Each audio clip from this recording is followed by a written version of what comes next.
প্রতারণার মাধ্যমে বিয়ে, ব্যভিচার ও মানহানির অভিযোগ দায়ের করা একটি মামলায় ক্রিকেটার নাসির হোসেন ও তার স্ত্রী তামিমা সুলতানাকে খালাস দিয়েছেন ঢাকার একটি আদালত। বুধবার ঢাকার অতিরিক্ত চিফ মেট্রোপলিটন ম্যাজিস্ট্রেট জসিতা ইসলাম এই রায় ঘোষণা করেন। এ সময় নাসির তামিমা দম্পতি আদালতে উপস্থিত ছিলেন। আদালত সূত্র জানিয়েছে, বিচারে রাষ্ট্রপক্ষের 10 জন সাক্ষ্য দিয়েছেন। নাসির হোসেন ও তামিমা সুলতানের বিরুদ্ধে মামলা হয় 2021 সালের 24 ফেব্রুয়ারি। ঢাকার মেট্রোপলিটন ম্যাজিস্ট্রেট মোহাম্মদ জসিমের আদালতে তামিমার আগের স্বামী রাকিব হাসান বাদী হয়ে এই মামলা করেন। মামলায় অভিযোগ করা হয়, বাদীকে যথাযথভাবে তালাক না দিয়েই নাসিরকে বিয়ে করে তামিমা।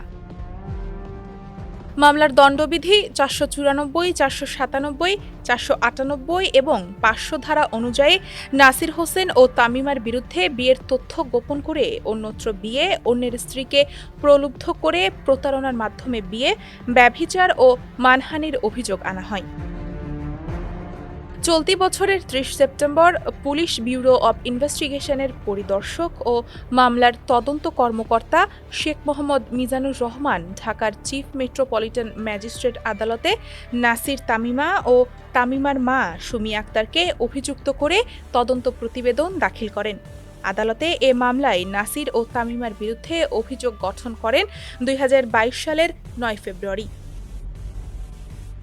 জানা যায়, 2011 সালের 26 ফেব্রুয়ারি রাকিব হাসানের সঙ্গে তামিমা সুলতানার ইসলামী শরীয়ত মোতাবেক 3,01,000 টাকা দেনমোহরে বিয়ে এবং রেজিস্ট্রি হয়। বিয়ের পর হতে তারা স্বামী স্ত্রী হিসেবে সংসার করতে থাকেন। তোবা হাসান নামে তাদের এক মেয়ে রয়েছেন। বর্তমানে মেয়ের বয়স 8 বছর। তামিমা পেশায় একজন কেবিন ক্রু। তিনি সৌদি এয়ারলাইন্সে কর্মরত রয়েছেন। ডেস্ক রিপোর্ট, সমকাল।